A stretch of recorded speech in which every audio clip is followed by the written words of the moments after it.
নিত্য নতুন audio story পেতে আজই সাবস্ক্রাইব করুন আমাদের চ্যানেল জ্ঞান বিকাশ টিউটোরিয়াল।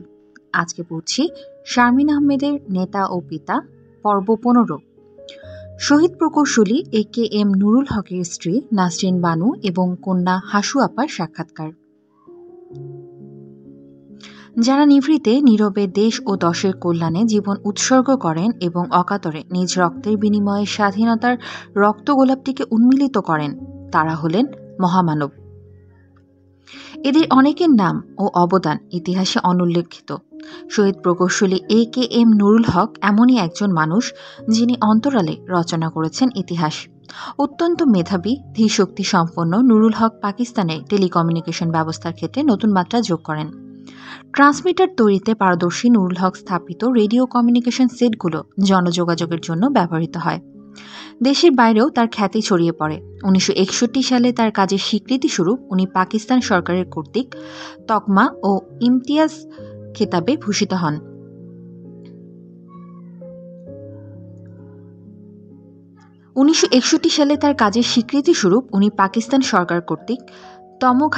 ইমতিয়াজ খেতাবে ভূষিত হন।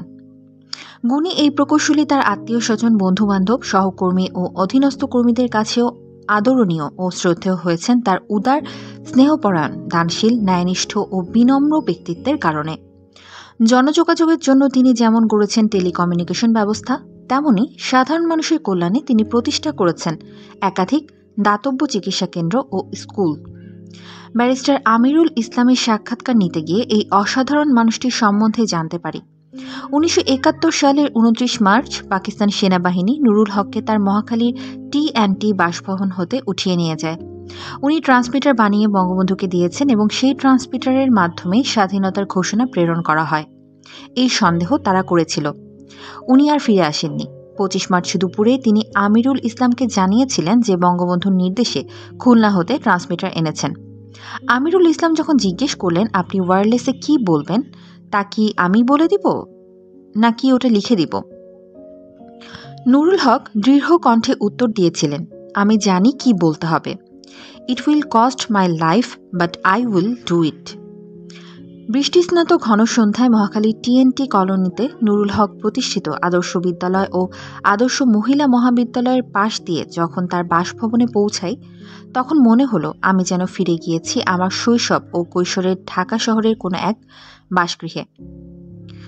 স্বাধীনতা পূর্বকালে নির্মিত এই সরকারি বাসভবনটির আশেপাশে আম, কাঁঠাল ও কৃষ্ণচূড়া গাছ, ভেতরে খোলামেলা টানা বারান্দা ও ঘর, গাছপালা প্রায় বিবর্জিত ঘন বসতিপূর্ণ ঢাকার ফ্ল্যাট কালচারের বিপরীতে এই পুরাতন বাসভবনটির মধ্যে কেমন যেন একটা স্নিগ্ধ ভাব বিরাজমান। নুরুল হকের স্ত্রী, TNT আদর্শ উচ্চ বালিকা বিদ্যালয়ের অবসরপ্রাপ্ত শিক্ষয়িত্রী নাসরিন বানুর বর্তমান বয়স 84 বছর।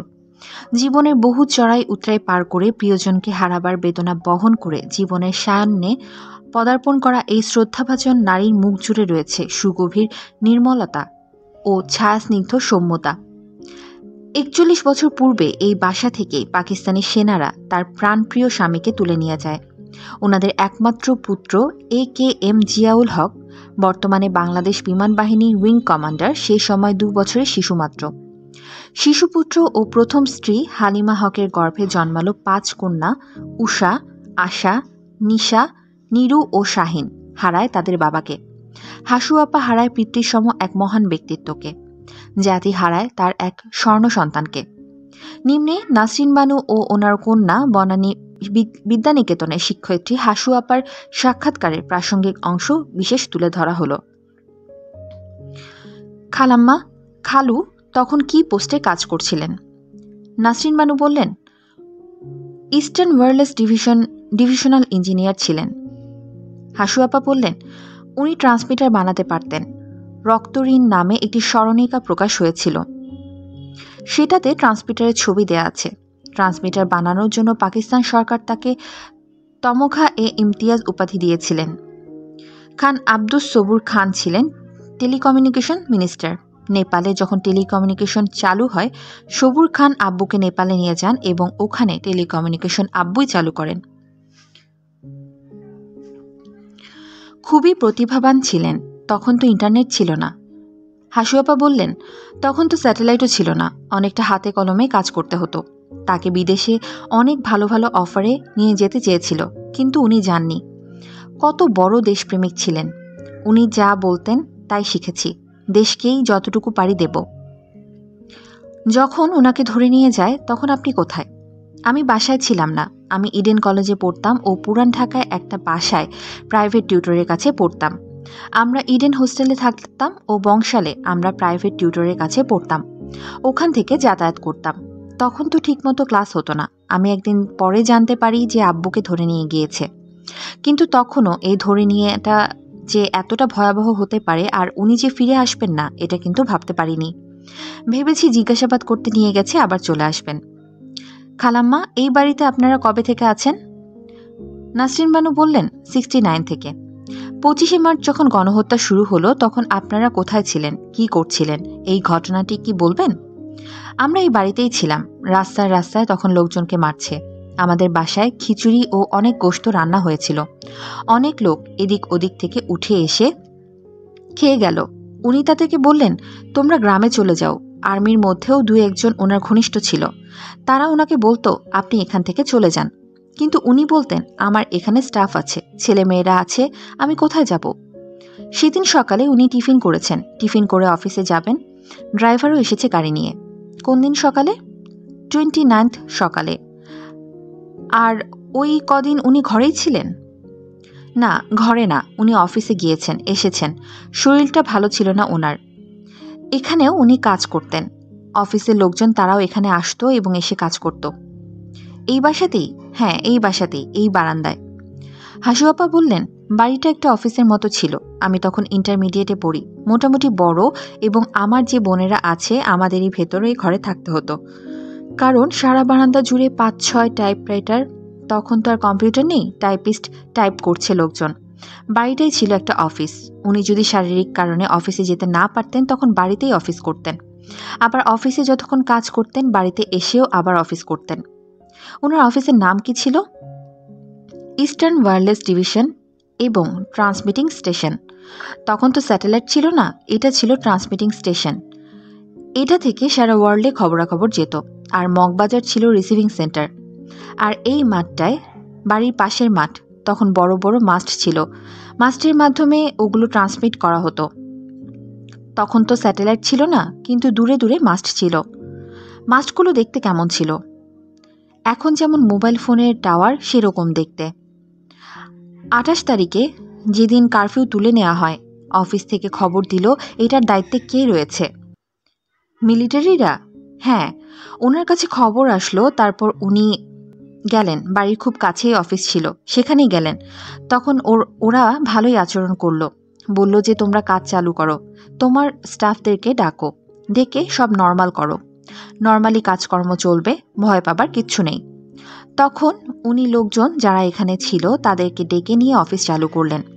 এখানে অনেক অফিসের লোকজন ছিল, তারা এখানেই থাকতেন। এই কোয়ার্টারটা তখন শহর থেকে অনেক দূরে ছিল। 60-এর দশকে এখান থেকে নিউ মার্কেট গেলে বলতো আজকে ঢাকা যাব। গাছপালায় ঘেরা? হ্যাঁ, গাছপালায় ঘেরা পুরো একটা গ্রামের মতো। কমিউনিকেশন তখনও ভালো ছিল না, যার জন্য কেউ আসতে চাইতো না।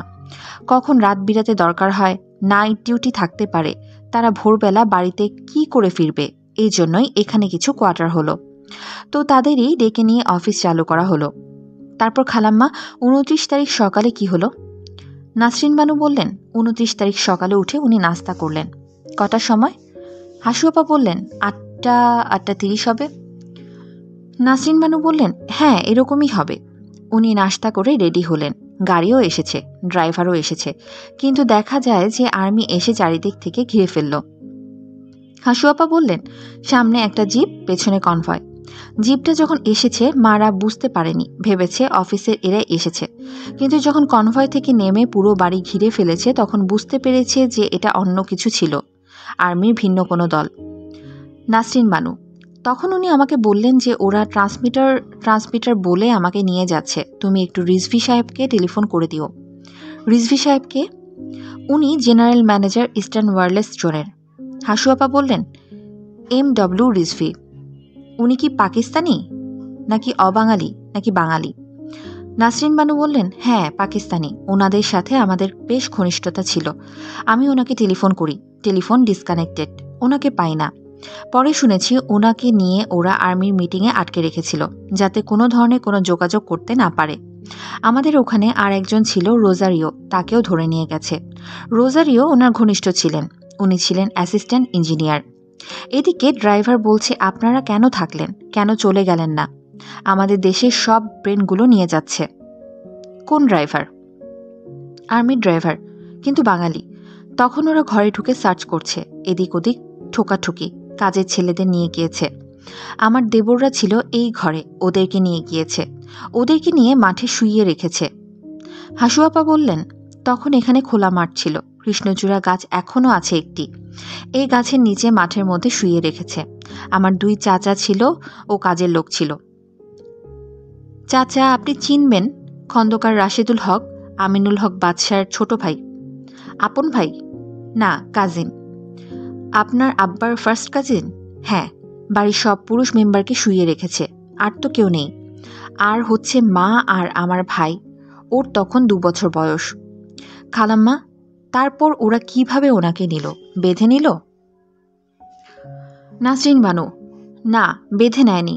উনি যাবার সময় ওই কথাটা আমাকে বললেন যে তুমি রিজভী সাহেবকে জানাও যে আমাকে ট্রান্সমিটার করে নিয়ে যাচ্ছে। তারপর উনি ওদের জিপে উঠলেন, এই যে গেলেন, আর ওনাকে পায়নি। ট্রান্সমিটার সম্বন্ধে তারা কি জিজ্ঞেস করেছে? হাসু আপা বললেন কান্না ভরা গলায়, পরে আমরা শুনেছি সার্ভেন্টদের তারা জিজ্ঞেস করেছে তোমাদের স্যার কোথায় কাজ করতো, ঠিক করে বলো। আর দেওয়াল ঠুকে ঠুকে দেখেছে কোনো গোপন কুঠুরি আছে কিনা। এটাই তাদের জানার বিষয় ছিল, কোনো গোপন কুঠুরি আছে কিনা যেখানে বসে কাজ করতেন। ওই পিছনের বারান্দা থেকে আরম্ভ করে পুরো বাড়ি তারা ঠুকে ঠুকে দেখেছে, আর সার্ভেন্টদেরকে জিজ্ঞেসে করেছে তোমাদের স্যার কোথায় বসে কাজ করতেন বলো। এখন তারা আর কি বলবে, বাড়িতে তো আর তারা তেমন কিছু দেখেনি। তারপর এখানে আর একজন আফসাল আহমেদ মজুমদার, পানু চাচা বলতাম তাকে, উনি শেষ দিন পর্যন্ত মা ও আমাদের দেখাশোনা করেছেন। আমরা পরে ওনার বাড়িতেই আশ্রয় নিলাম। এই বাড়িতে তো মার পক্ষে থাকার মতো অবস্থা রইল না, তখন মাকে ওনারাই হাজব্যান্ড ওয়াইফ নিয়ে গেলেন। এই কলোনিতেই বাসা। ওনার ওয়াইফ কিছুদিন আগে মারা গেছেন, ভদ্রলোক আগেই মারা গেছেন। তখন আমি ছিলাম বংশালে, তখন নীরু, আমারই এক ছোট বোন নীরু ছিল এখানে। আপনারা তখন অপেক্ষাই করেছেন? নাসরিন বানু বললেন, হ্যাঁ, উনি ফিরে আসবেন। আমি বিভিন্ন জায়গায় অনেকের সাথে দেখা করেছি, ভেবেছি উনার খোঁজ পাওয়া যাবে। উনার খাবার আগে একটা ওষুধ খেতে হতো, সেই ওষুধটা এখানে পাওয়া যেত না। লন্ডন থেকে আমাদের এক পরিচিত ওষুধটা পাঠালেন। ওই ওষুধগুলো নিয়ে ঘুরেছি, ভেবেছি অন্তত এগুলো দিয়ে আসি। যেখানেই থাকুক অন্তত এগুলো খেয়ে তো ঠিক থাকবে। হাসু আপা বললেন, অনেকে বলেছে ওনাকে নিয়ে ট্রান্সমিটারে কাজ করাচ্ছে। আপনি ভয় পাবেন না, উনি তো অনেক কাজ জানেন, ওনাকে দিয়ে গোপনে কাজ করাচ্ছে। ওরা তো ট্রান্সমিটার বলছিল। হাসু আপা, হ্যাঁ, তাও শেষ পর্যন্ত আশা ছিল। যেদিন 16ই ডিসেম্বর হলো তখন মনে হয়েছিল এখন হয়তো কোনো জায়গা থেকে ফেরত আসবেন, এরকম একটা আশা ছিল। নাসরিন বানু বললেন, কিছুদিন পর বাসায় আসলাম, দেখি আমাদের যত ফটো আছে সব ছিঁড়ে একাকার করে রেখেছে। কারা করলো এসব? ওরাই করেছে। হাসু আপা বললেন, অফিসাররা তো ওনাকে নিয়ে চলে গেল, আর যারা কনভয়ে এসেছিল তারা সার্চ করার নামে লুটপাট করে আর কি। খন্দকার রাশেদুল হক চাচা, ওনার গলায় একটা চেন ছিল, চেনটা নিয়ে গিয়েছিল ও একটা টেপ রেকর্ডার। প্রায় 1.5-2 মাস পর হঠাৎ দেখি এক আর্মির গাড়ি দেখে ভয় পেয়ে যাই। আবার কি আশা কি জানি কি ফেরত দিতে এসেছি কিনা ওনাকে। তারপর যাই হোক ওরা আসলো, এসে বলল সিপাহীরা নিয়ে গিয়েছিল আপনাদের জিনিস, একটা সোনার চেন আর একটা টেপ রেকর্ডার দিয়ে গেল। আমরা বারবার জানতে চাইলাম উনি কোথায়। ওরা বলে আমাদের কাজ হলো নিয়ে যাওয়া, এর পরের খবর আমরা জানি না। তাহলে বোঝা যাচ্ছে যে ওরা যখন সোনা ও টেপ রেকর্ডার ফেরত দিল, ওরা কোনো সোনাদানার লোভে আসেনি, আসার উদ্দেশ্য ছিল ওনাকে নিতে আসা। ওরা বড় কোনো চ্যানেল থেকে ইনস্ট্রাকশন পেয়ে এসেছে যে এনাকে ছাড়া হবে না। বহু ইঞ্জিনিয়াররা তো তখনও কাজ করছিলেন প্রথম দিকে, তার মানে ওদের ধারণা ছিল যে ওনার কোনো বিশাল নলেজ আছে কোনো একটা বিষয়ে। হ্যাঁ, বিশাল কোনো নলেজের খবর পেয়েই ওরা এসেছে, এবং ওরা ওনাকে বলেছেও ট্রান্সমিটারের কথা, এবং কাজের লোকদেরও বলছিল কোথায় বসে এসব বানায়। তার মানে ওই ব্যাপারে তারা শিওর হয়েই তারপর এসেছে। রিজভী সাহেবের সাথে পরে কথা হয়েছিল? নাসরিন বানু বললেন, হ্যাঁ, রিজভী সাহেবের সাথে পরে কথা হয়েছিল। পরে অবশ্য উনি এখান থেকে চলে গেলেন পাকিস্তানে। যাবার আগে উনি দেখা করে গেছেন। ওনার ওয়াইফও এসেছিলেন, এসে বলে গিয়েছে যদি খোঁজ পাই ভাইকে অবশ্যই আপনার কাছে ফিরিয়ে আনব। হাসু আপা বললেন, আমি তো বলি ক্লাসে যারা প্রাণ দিয়েছে একটা নতুন দেশ গড়ার জন্য, ওনারা যদি আজকে দেশটাকে দেখতেন, বা জানি না দেখতে পাচ্ছেন কিনা, তাহলে মনে হয় ওনারা কষ্ট পাচ্ছেন যে এই দেশটার জন্য তো আমরা প্রাণ দেইনি। অর্থে বিত্তে না হোক, মন মানসিকতা, নীতি, আদর্শ, যে আদর্শের জন্য এত আত্মাহুতি, কিছু তো হলেও একটু থাকা উচিত ছিল। কিন্তু দুঃখের বিষয় দেখা যাচ্ছে যে আমরা প্যারেন্টরাই আমাদের সন্তানদের দিক নির্দেশনা দিতে পারছি না। এটা আমাদের দুর্ভাগ্য, আমরাই দায়ী। আমাদের সন্তানদের আমরা যতটুকু বলি এই যুদ্ধের গল্প, কতটুকুই বা বলি, ওদের কাছে আমাদের কথা পৌঁছাতে পারছি না। এটা আমাদের একটা ব্যর্থতা। আমাদের অনেক দায়িত্ব। ওরা যে কি হারিয়েছে ওরা জানে না, কিন্তু আমার তো কি জানি কি হারিয়েছে, সেটা তো আমি জানি। সেটা কিছু হলেও পৌঁছানো দরকার। আপনার বাবার মতো মানুষ যারা আছেন তাদের যদি রোল মডেল হিসেবে তুলে ধরতে পারি স্কুল কলেজে, তাহলে একটা নতুন জেনারেশন সৃষ্টি হবে, যারা হবে সজাগ। আমি আপনাকে দুঃখের কথা বলি, আমি তো টিচার। আমি কতবার বললাম মুক্তিযুদ্ধ জাদুঘর পর্যায়ক্রমে আমাদের বাচ্চাদের নেওয়া উচিত। ফিল্ড ট্রিপ, হ্যাঁ, আমি যখন মিটিংয়ে বলি সবাই বলে উচিত উচিত, কিন্তু সেভাবে তো উদ্যোগ নিচ্ছে না, স্কুল কর্তৃপক্ষই নিচ্ছে না। তারা সেটাকে দায়িত্ব বলে মনে করে না। তারপর আমি বললাম আমার বন্ধু রাশেদ এনে প্রজেক্টরে দেখান যে অল্প বয়সী বাচ্চাদের মধ্যেও কিভাবে মুক্তিযুদ্ধ অনুপ্রাণিত করেছিল, যুদ্ধে তারা কিভাবে অংশ নেবে, এর জন্য তারা কিভাবে উদ্বুদ্ধ হয়েছিল। এটা আমাদের এই বয়সী বাচ্চাদের জানা খুবই দরকার। এখনও তো যুদ্ধ চলছেই, এখন দেশকে গড়ার যুদ্ধ চলছে, কিন্তু দেখা যাচ্ছে স্কুল কর্তৃপক্ষের মধ্যে অনেকেই মুক্তিযুদ্ধের মানসিকতা সম্পন্ন না। জাতীয়ভাবে ন্যাশনাল পলিসি করতে হবে যে ফিল্ড ট্রিপে যেতে হবে। মুক্তিযুদ্ধে শুধু বই পড়লেই হবে না, ফিল্ড ট্রিপ, ছবি দেখান। আপনি বলছেন ঠিক কথা। আমির কাকুর কাছে যখন আপনার বাবার কথা শুনলাম আমি তখন ভীষণ আলোড়িত হলাম। আমিরুল ইসলাম চাচার অনেক ভূমিকা রয়েছে, না হলে এই জিনিসটা অজ্ঞাত থেকে যেত। আরিফিন বলে এক ছেলে বঙ্গবন্ধুর ভাষণের ওপর একটা ফিল্ম করেছে, দি স্পিচ। এটা কিছু টিভিতে গত 26শে মার্চ দেখানো হয়েছে। এটাও উৎসর্গ করেছে আব্বুর নামে। এটার ওপেনিং টিএসসিতে হয়েছিল। Air vice marshal A K Khandakar opening করলেন এবং সিডিটা আমার ভাইয়ের হাতে দিলেন। ওই সিডির মধ্যে আমিরুল ইসলাম চাচার কথাটা আছে যে আমার বন্ধু টিএনটির ইঞ্জিনিয়ার নুরুল হক সাহেব আমার কাছে বললেন যে বঙ্গবন্ধু আমাকে তো একটা ট্রান্সমিটার জোগাড় করতে বলেছিল, রেডি রাখতে বলেছিলেন, আমি তো রেডি রেখেছি, এখন আমি কিভাবে দেব। এই কথাগুলো উনি বলেছিলেন। তখন তার মাধ্যমে ট্রান্সমিটারের ব্যাপারটা জানা গেল, না হলে এটা অনেকটা অজানাই ছিল। ওনারা প্রস্তুতি নিচ্ছিলেন, ট্রান্সমিটার জোগাড় করছিলেন, আপনার বাবা জানতেন। হ্যাঁ, বঙ্গবন্ধু ভাবছিল এটার প্রয়োজন হতে পারে, এই জন্যই মিলিটারিরা এসে স্পেসিফিক ট্রান্সমিটারের কথা জিজ্ঞেস করেছিল। হ্যাঁ, ওরা আর কিছু বলেনি। আমরা এখন যোগসূত্র পাচ্ছি, ওরা অনেকটা বড় কিছু সন্দেহ করে ওনাকে নিয়েছে, না হলে সারা বাড়ি ঠুকে ঠুকে কেন দেখবে। সার্চ করলে এমনি সার্চ করবে, কিন্তু ঠুকে ঠুকে কেন দেখবে গোপন কোনো কুঠুরি আছে কিনা। তার মানে ওরা কনফার্মড হয়ে এসেছে যে উনি এরকম কিছু করছেন। খালাম্মা, আপনার উপর দিয়ে অনেক দুর্যোগ গিয়েছে। একজন যদি জানে তার এক ধরনের কষ্ট, আর যে অপেক্ষা করে আছে সারা জীবন যে এক্ষুনি হয়তো ফিরে আসবে। আপনার কি কোনো শব্দ বা আওয়াজের মাঝে মাঝে মনে হতো উনি ফিরে এসেছেন? নাসরিন বানু বললেন, হ্যাঁ, সব সময় মনে হতো হয়তো ফিরে আসবে, হয়তো ফিরে আসবে। ও আসলো না তো।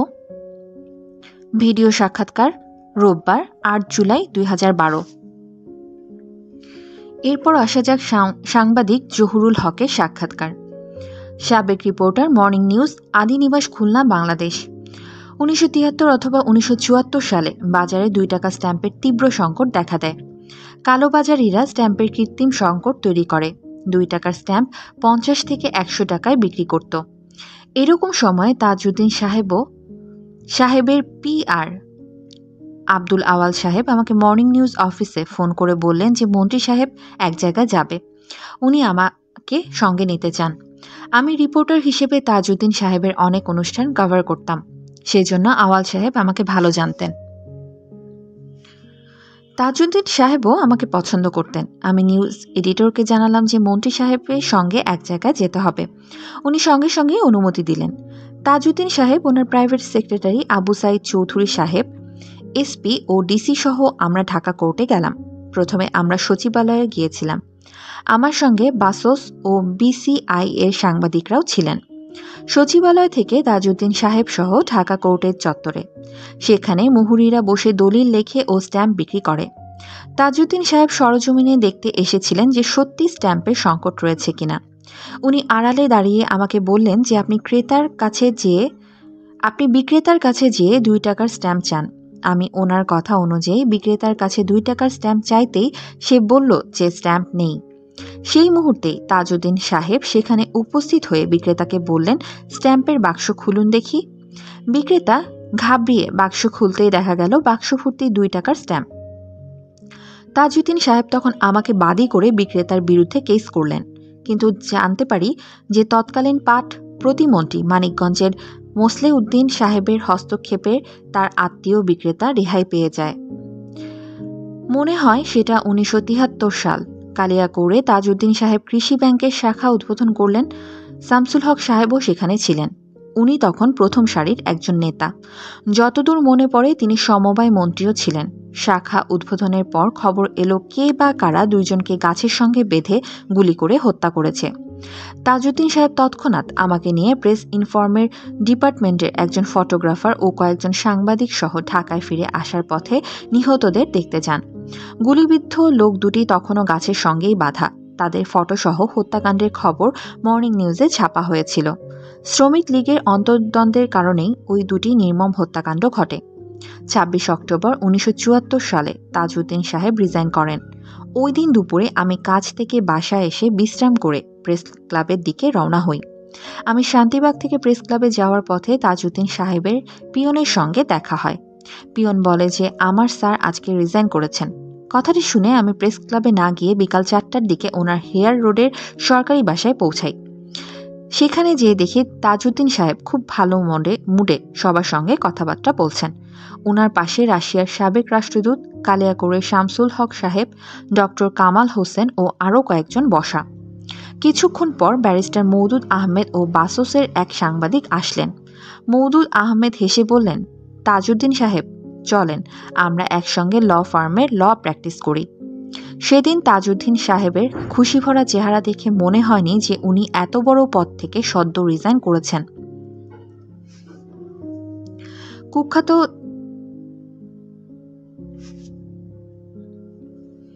কুখ্যাত চারা চালান্দার ম্যানসেরু মিয়া, যার কোড নাম ছিল, তার সম্পর্কে সরজমিনে তদন্ত করার জন্য তাজউদ্দিন সাহেব চিটাগাঙে যান।